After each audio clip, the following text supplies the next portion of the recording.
स्वागत करते हैं आप सभी का आपके अपने चैनल सनातनी ज्योतिष पर। दीपावली बीत चुकी है और दीपावली के बाद अब छठ पूजा का महापर्व आने वाला है। आज हम बात करेंगे कि कब से शुरू हो रहा है ये छठ महापर्व। जानिएगा नहाए खाए, सूर्य पूजन और अर्घ देने का शुभ मुहूर्त।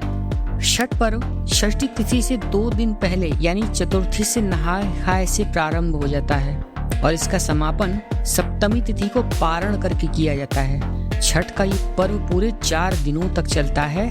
इस पर्व में मुख्य रूप से सूर्य देव को अर्घ देने का सबसे ज्यादा महत्व माना गया है।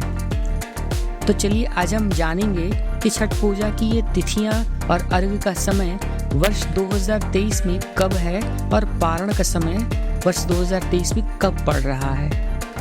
आस्था का ये महापर्व छठ बहुत जल्द ही आरंभ होने जा रहा है। छठ का ये पर्व कार्तिक माह के शुक्ल पक्ष की चतुर्थी तिथि पर नहाए खाए से शुरू होता है।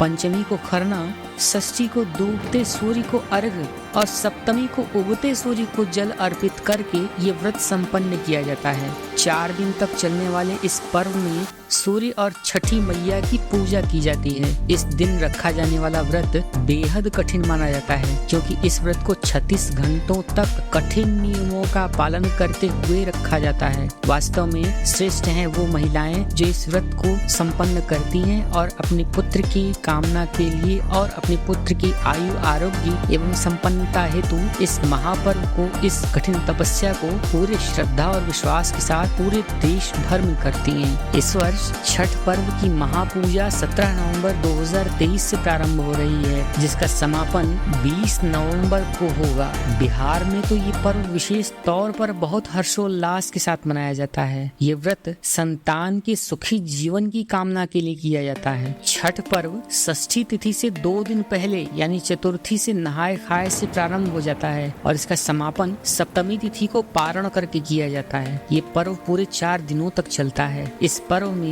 सूर्य देव की बहुत विधिवत पूजा अर्चना की जाती है। नहाए खाए तिथि छठ पूजा का ये महापर्व नहाए खाए से प्रारंभ होता है। इस साल नहाए खाए 17 नवंबर 2023 को पड़ रहा है। इस दिन सूर्योदय 6:45 पर होगा, वहीं सूर्यास्त शाम 5:27 पर होगा। बता दें कि छठ पूजा की नहाए खाए की परंपरा में व्रती यानी व्रत रहने वाली महिलाएं नदी में स्नान करने के बाद नए वस्त्र धारण करती हैं और पूर्ण रूप से शाकाहारी भोजन ग्रहण करती हैं।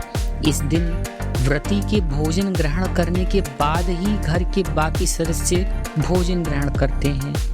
तो एक तरह से देखा जाए तो ये संपूर्ण परिवार के ही व्रत का एक पूरा संकलन छठी मैया के लिए हो जाता है। खरना तिथि खरना छठ पूजा का दूसरा दिन होता है। इस साल खरना 18 नवंबर 2023 को है। इस दिन सूर्योदय सुबह 6:46 पर और सूर्यास्त शाम 5:26 पर होगा।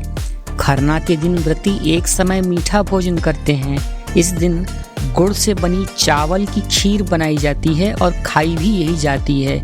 इस प्रसाद को मिट्टी के नए चूल्हे पर आम की लकड़ी से आग जलाकर बनाया जाता है।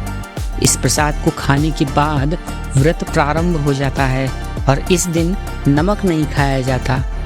संध्या अर्घ का समय छठ पूजा पर सबसे महत्वपूर्ण दिन तीसरा दिन होता है। इस दिन संध्या का अर्घ होता है। इस दिन व्रती घाट पर आकर डूबते हुए सूर्य को अर्घ देते हैं। इस साल छठ पूजा का संध्या अर्घ 19 नवंबर को दिया जाएगा।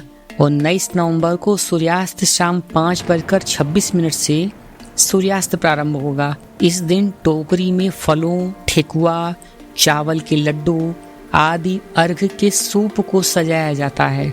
इसके बाद किसी पवित्र नदी अथवा किसी तालाब में, अन्यथा अगर जिनके पास नदी और तालाब की व्यवस्था नहीं है तो वो किसी पात्र में भी जल रखकर उसमें खड़े होकर अर्घ देने का कार्यक्रम संपन्न करती हैं। और चौथे दिन यानी उगते हुए सूर्य को अर्घ देकर इसका समापन होता है। उगते सूर्य को अर्घ चौथा दिन यानी सप्तमी तिथि छठ महापर्व का अंतिम दिन होता है। इस दिन उगते हुए सूर्य को अर्घ देने के बाद व्रत का पारण होता है। इस साल 20 नवंबर 2023 को उगते हुए सूर्य को अर्घ दिया जाएगा। इस दिन सूर्योदय सुबह 6:47 पर होगा। साथ ही साथ 36 घंटे का यह महापर्व व्रत उसी समय समाप्त भी हो जाएगा। अर्घ्य देने के बाद व्रती प्रसाद का सेवन करके व्रत का पारण कर लेती हैं और यह व्रत समाप्त हो जाता है। तो कुछ इस प्रकार से 17 नवंबर 2023 को प्रारंभ होने वाला यह महापर्व 20 नवंबर को उगते हुए सूर्य को अर्घ्य देने के साथ समाप्त हो रहा है। आशा करते हैं कि आपको छठ पर्व पर हमारी ये प्रस्तुति अच्छी लगी होगी। अगर आपको हमारी ये प्रस्तुति अच्छी लगी है और आप हमारे इस चैनल पर नए हैं तो इस चैनल को सब्सक्राइब जरूर कीजिएगा और साथ ही साथ अपने सभी परिचितों में इसे शेयर जरूर कीजिएगा। तो मैं यानी सनातनी ज्योतिष मिलता हूँ आपसे फिर से किसी नई वीडियो के साथ। तब तक के लिए आप सभी अपना अपना ध्यान रखें और छठ महापर्व हर्षोल्लास के साथ पूरे ध्यान और पूरी श्रद्धा के साथ मनाएं। बहुत बहुत धन्यवाद मुझे यहाँ तक देखने और सुनने के लिए।